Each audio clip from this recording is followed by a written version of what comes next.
રામ રામ સીતારામ જય શ્રી કૃષ્ણ જય માતાજી જય ગોપાલજી ઠાકરજણ જય જલારામજી જિનેન્દ્ર જય સ્વામિનારાયણ મહાદેવ હર હર હર મહાદેવ. કેમ છો? મોજમાં? તો વાંધો નહીં, મારા બાપુલી મોજમાં રહેવાનું. અને આજે વાતાવરણમાં થોડોક આવ્યો છે ચેન્જીસ, કારણ કે પેલું કહડા છે કે શું કે આપણે એટલું બધું જ્ઞાન તો નથી વાતાવરણ વિશે, પણ આકાશમાં એવા કહડા દેખાય છે. હવે એ શું કહેવાય હે વાલી? કહડા જ કહેવાય ને. તો કહડા અત્યારે પાકે તો હજી વાર છે. લાસ્ટ ટાઈમમાં જેઠ મહિનાની આસપાસ તો આ કહડા પાકે એટલે વરસાદ થાય કે શું હોય? વાતાવરણ કાલનું બગડી ગયું છે. કાલે એવું થઈ ગયું હતું, હમ. વરસાદ આવે એવું. અને ગુડ મોર્નિંગ, જય શ્રી કૃષ્ણ. એને જો અમારે ચા પાણી નાસ્તો ને બધું થવા માંડ્યું છે. હજી આપણે તો બધું બાકી છે, પણ કાંઈ વાંધો નહીં. કીધું હાલો પહેલા તમારા લોકો સાથે આપણે મુલાકાત કરી લઈએ, પછી આપણે ચા પાણી કરીએ, કારણ કે તમે લોકો ઇમ્પોર્ટન્ટ છો. જય શ્રી કૃષ્ણ. જય શ્રી કૃષ્ણ બધાયને. તમારે ચા પાણી નાસ્તો થઈ ગયો કે બાકી? નહીં, બાકી છે હો. બાકી છે. ઓકે, ચલો તો હવે હું મમ્મી 2 જણા બાકી છે. બાકી તો મને તો અપાઈ ગયું છે ચા પાણી નાસ્તો. તો ચા પાણી નાસ્તો ને બધું થઈ જાય ને પછી થોડોક એવો આકાશી નજારો હું બતાવું અહીંયા બારીએમાંથી નહીં, બારીમાંથી. હવારમાં લોચા લાગે છે ભાઈ, પણ માફ કરી દેજો. એવું લોચા તો લાગી રાખે ક્યારેક ક્યારેક. ઓકે, આવું થઈ ગયું છે આકાશમાં ફરતી બાજુ. તો જોયું એમ, એવું વાતાવરણ છે ભાઈ અત્યારે. તો અમારે તો જુનાગઢમાં, તમારે છે કે નહીં, હતું કે નહીં, એ તમારે કમેન્ટ બોક્સમાં કમેન્ટ કરીને જણાવવાનું છે. તમે જણાવો ત્યાં સુધી હું ચા પાણી નાસ્તો કરી લઉં. ને ચા પાણી નાસ્તો થઈ જાય પછી આપણે આજે ફરી પાછા નવી જ્ઞાનની વાત સાથે હું તમારી સામે રજૂ થઈ જઈશ. આવી ગઈ છે. હાલો આપણે હવે ચા ને ભાખરી, પણ આપણે ન ખાવાનું, આપણે ખાલી ભાઈ શું કહેવાય ઓલું ચા જ પીવાનું છે. તો ચલો, હવે સમય આવી ગયો છે આપણું જ્ઞાન બાંટવાનો. તો આજે એક ઉપર એક, એટલે કે આજે હું 2 સારા એવા વિચારો તમારી સમક્ષ રજૂ કરીશ. તમારે એના વિશે છે ને નીચે કમેન્ટ બોક્સમાં કમેન્ટ કરવાની છે. તો પહેલી વસ્તુ તો એ છે, કોઈ પણ તક ક્યારે મોટી અને મહત્વની લાગે છે ખબર? જ્યારે આપણા હાથમાંથી આવીને જતી રહી ને ત્યારે એમની કિંમત સમજાય છે. માટે જ્યારે પણ તમારી પાસે કોઈ પણ સારી એવી તક આવે ને તો એમને તરત જ ઝડપી લો, એને મિસ ના કરો. અને હવે મેન વાત, કોઈ પણ કર્મ કરો ને ત્યારે સમજી વિચારીને કરવું જોઈએ, કારણ કે કોઈની દુઆ અને નિશાસા ક્યારે પણ ખાલી નથી જતા. હું કેવું છું વાલી? એકદમ સાચું. સાચું ને? તો હવે તું કેમ આરામમાં થઈ ગઈ? તો હું તો એડિટિંગ કરતી હતી, બસ મારે તો આરામ કરવાનો હતો, આરામ જ કરવાનું. હું એવું બીજું છે. શું કરું? કંઈ વાંધો નહીં. વાગ્યા છે 7:45 ને હવે આપણે જવાનું છે ઓફિસ. તો આપણે આપણી તૈયારીમાં લાગી જઈએ, પછી ચીકમ ચીક કરશે અમારે આ કંઈક ને કંઈક.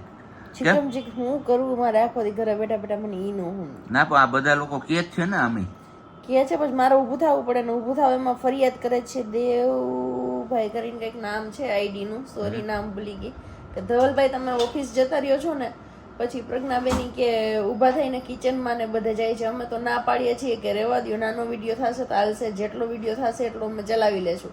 તો બરોબર છે ને વાલી? નથી કે તો વાલી બરોબર છે ને? પણ એમાં એવું છે કે અમુકની ફરમાઈશ હોય છે કે તમે આ રેસીપી શેર કરો કે આ શેર કરો, તો મારે એના કારણે ઊભું બી થવું પડે છે. અને એમ થાય કે એકાદ ચક્કર જરાક ઊભી થાવ, અને ચક્કર તો નથી લગાવતી પણ સેજ ઊભી થઈને 1 મિનિટ જેટલી ઊભી થઈને થોડું ઘણું શૂટ કરી લો, કાંઈ વાંધો નહીં. હવે નહીં, પણ તમારા બધા લોકોની દુઆ સાથે છે, તો પછી શું જોઈએ ભાઈ? બસ આમ નામ આપણો શું કહેવાય ગાડું દળતું જાય છે, અને આમ નામ આગળ આપણે વધી જશું. અને હમણાં સારા દિવસો, યસ, બરોબર ને?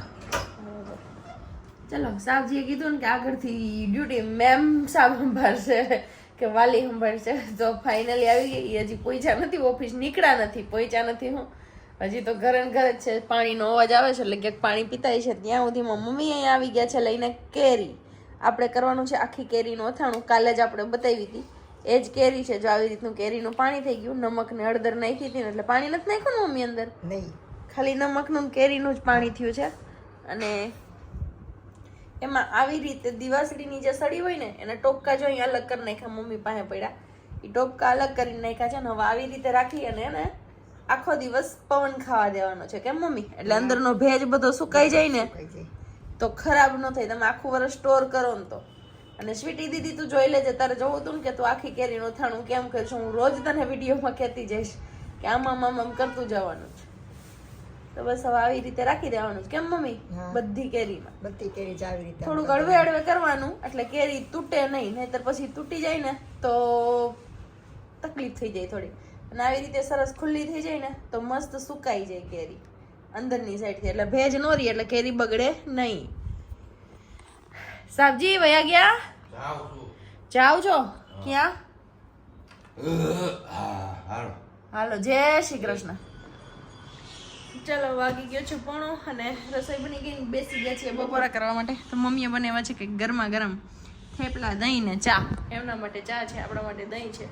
આવા કંઈક બપોરા છે. અને કેરી કરી અને સુકાવી દીધી, તો હજી સુકાઈ છે. મમ્મીને હમણાં કોઈ પંખે લઈ લે, કેમ કે માસી કચરા બધા કરવા આવ્યા હતા, એટલે પંખે નહોતી રાખી, બહાર હતી એટલે. અને બાકી વાત બીજી કેરી હતી એમની આપણે ચિપ્સ કરીને સુકાઈ દીધી છે આમચૂરના પાવડર બનાવવા માટે. કેમ મમ્મી? મમ્મી વયા ગયા. કાંઈ વાંધો નહીં, હવે બપોરા કરી લઈને બપોર પછી જ મળીએ સીધા. આવ્યું છે માટલા ગુલ્ફી, સાવરિયા માટલા ગુલ્ફી. કેમ મમ્મી? માટલા ગુલ્ફી મારા કઈ નહીં આવ્યો. અત્યારમાં માટલા ગુલ્ફી, બપોર પછી ગોલ્લો. ચલો, ચા પાણી બધું પીવાઈ ગયું અને ડેઈલીની જેમ હવે આમાં વળગી ગયા છીએ કથા સાંભળવામાં, એટલે અમને મજા જ આવે છે. મમ્મીને મને તો કથા ચાલુ કરી દીધી ને મમ્મીને અત્યારે મોકલા હતા આપણે લેવા માટે. મમ્મી સીધ ગયા હતા અનાજ કરિયાણાની દુકાન. અનાજ કરિયાણાની દુકાને. મમ્મી જુનાગઢમાં આવીને ધીમે ધીમે બધી દુકાનો શીખી ગયા છે, જોતા લેતા શીખી ગયા છે. બધી દુકાનો એ વારાફરતી જોઈ આવે છે, કેમ કે આપણે બનાવવાનું છે શું મમ્મી? આખી કેરીનું અથાણું. યસ, સવારે જે આપણે આખી કેરી સુકાવીને રાખી દીધી હતી ને એમનું અથાણું બનાવવાનું છે. તો તેલ તો મેં ઓલરેડી મમ્મીએ ગરમ કરીને રાખ્યું છે. મેં નહીં, સોરી, હું બનાવતી હોય ને એટલે મારાથી બોલે જાય કે મેં બનાવી રાખ્યું છે, પણ મેં નથી કર્યું, મમ્મીએ બનાવીને રાખ્યું છે ગરમ કરીને. એટલે તેલ ગરમ થઈ ગયું હતું. મમ્મીને બોરાની વેઇટ હતી અને માહીબેન રીડિંગ કરતા હતા અને સૂતા હતા, એટલે મેં કીધું હવે આવે તો થાય. એટલે મમ્મીને કહું તમે હેલા જાઓ ને, દુકાન અહીં નજીકમાં જ છે, જો મળી જાય તો. ત્યાં મમ્મીને મળી ગયું તો વાંધો ન આવ્યો. હવે બોરાનો વઘાર માં દઈને હું વઘાર કેવી રીતે કરે છે મમ્મી એ બતાવું તમને લોકોને. ચલો, આપણે સુકાવી હતી ને કેરી, એ ફાઇનલી મસ્ત સુકાઈ ગઈ છે એકદમ. અને ભેજ એના અંદરનો બધો સુકાઈ ગયો છે. પંખા નીચે જ આપણે કન્ટિન્યુ રાખી હતી, એટલે હું તમને દિવાસળી કાઢીને બતાવું. અને સોરી, હું 2 મિનિટ માટે ઊભી થઈ છું સાબજી, કેમ કે મમ્મી બોરો વઘારે છે ને તો બતાવવા માટે. જો પાણીનો ભાગ જરા બી નથી, એટલે આવી રીતની કોરી થઈ જવા દેવાની. બાકી તમે લોકો કેવી રીતના કરો છો એ કહેજો. આ પેકેટ છે તૈયાર મસાલાનું, ગળ્યો અથાણાનો મસાલો, પણ એ આપણે એન્ડમાં નાખવાનું છે. અત્યારે તો પેલો આ બધો બોરો છે ને આપણે વઘારવાનો છે, એટલે આને અત્યારે નહીં નાખીએ, કેમ કે એમાં લાલ મરચું પાવડર ને બધું હોય ને તો એ બળી જાય. ચલો, આવી રીતે આપણે થરકારવાનો છે. આ છે મેથીના કુરિયા. પહેલા આપણે મેથીના કુરિયા નાખીશું, પછી વચ્ચે આવી રીતે ખાડો કરી દેવાનો. પછી ધાણાના કુરિયા એડ કરવાના, એને પણ આવી રીતે આમ ફરતા નાખવાનું. મારી કીધું વચ્ચે વયા ગયા, સોરી. બસ ધાણાના કુરિયા તો થોડાક એટલા જ નાખીશું. અચ્છા, વરિયાળી મમ્મી વચ્ચે રાખીશ, કે કાગળમાં હોય ને તો ઢોરાઈ એમાં જાય. પછી વરિયાળી,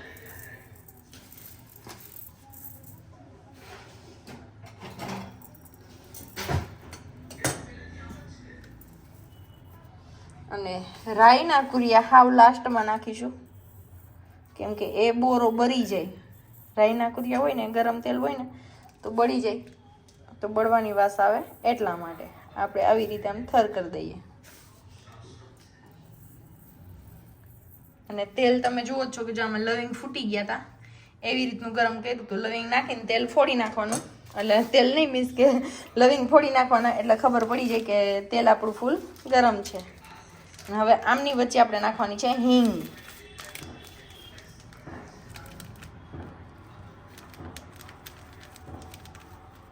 બસ આ હિંગ નાખી દીધી. અને હવે આની ઉપર આપણે તેલ નાખવાનું છે, પણ તેલ આપણે હજી જોઈએ કે કેટલું ગરમ છે. જો બહુ ગરમ હોય તો તેલ નહીં નાખીએ, હાલશે, માપે જ છે, નથી. હવે આમની અંદર આપણે તેલ એડ કરી દઈએ થોડુંક. હમણાં તેલ નાખીશું એટલે થોડુંક પેલું થશે. મમ્મી ઢાંકવાની થાળી નથી લીધી. ચલો, આપણે થોડોક પ્રોબ્લેમ થઈ ગયો હતો, તેલ ઠંડુ થઈ ગયું હતું, એટલે આમાં છમકારો ન બોલ્યો, એટલે થોડુંક તેલ પાછું ગરમ કર્યું છે અને હવે એડ કરવાનું છે. મમ્મી વચ્ચે જ નાખજો. બોરો લેવા ગયા ને મમ્મી, એમાં ઠરી ગયું તેલ. રેડી તો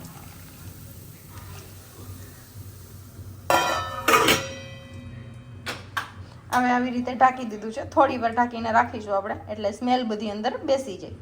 કેમ મમ્મી? હા બોરો લઈને તેલ ઠંડુ થઈ ગયું એટલે અમારે થોડોક પ્રોબ્લેમ થઈ ગયો. હાલતું રહીએ, નાની દુનિયામાં આવું, મોટી દુનિયામાં આવું નાનું નાનું કામ તો થતું રહીએ ભાઈ. ક્યારેક એવું થઈ જાય, એવું કંઈ ન હોય. પણ તમે લોકો કરો તો ધ્યાન રાખજો, અને બાકી વાત તમે લોકો કેમ કરો છો એ પણ મને કોમેન્ટમાં ચોક્કસથી જણાવજો.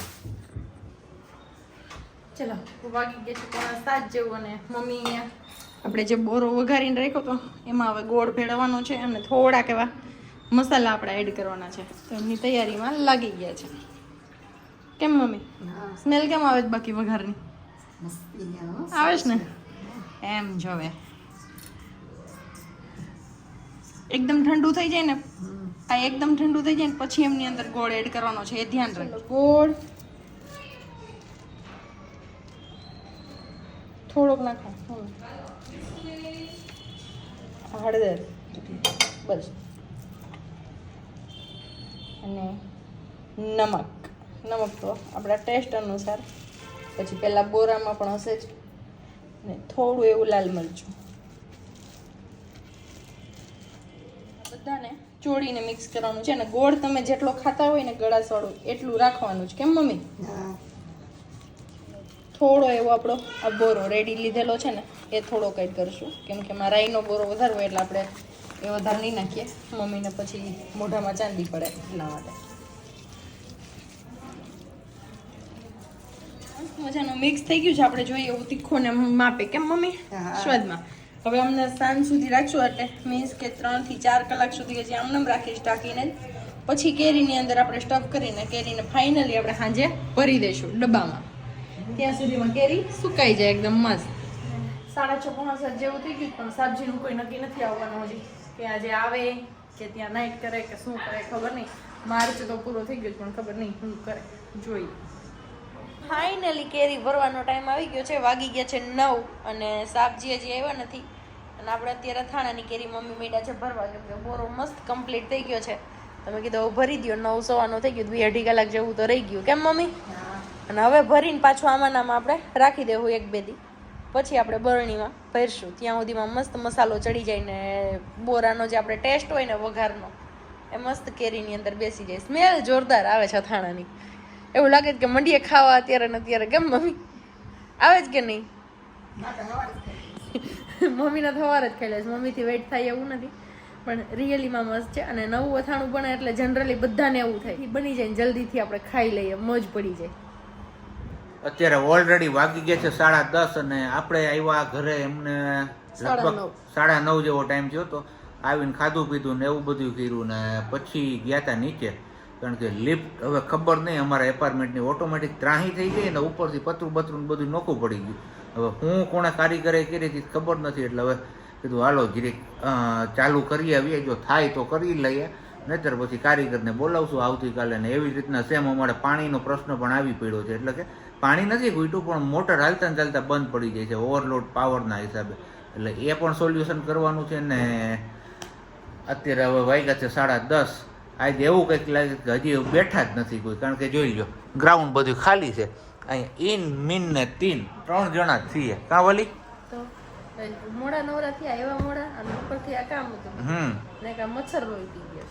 મચ્છરનો ત્રાસ હમણાં બહુ વધી ગયો છે. ઓલ આઉટ કરીએ છીએ ચાલુ તો પણ નથી જતા. તમારા ગામમાં કેવાક મચ્છર છે એ તમે કમેન્ટ કરીને કહેજો. બાકી હવે મળશું આવતીકાલે નવા વિડીયો સાથે.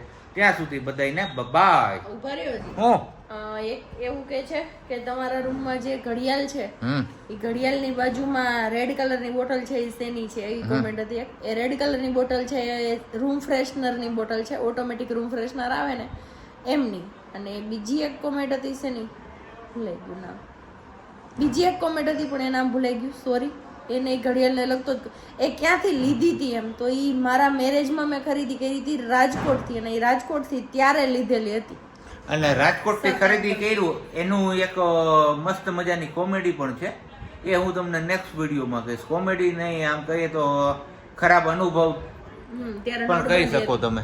ત્યારે બરોબર નોટબંધી આવી જ અને એટલે એ આજના વિડીયોમાં હું હવે તમને નહીં કહું, પણ આવતીકાલના વિડીયોમાં તમને જણાવીશ કે ખરાબમાં ખરાબ અનુભવ હું થયો હતો ને એ. બરોબર ને વાલી? એકદમ બરોબર.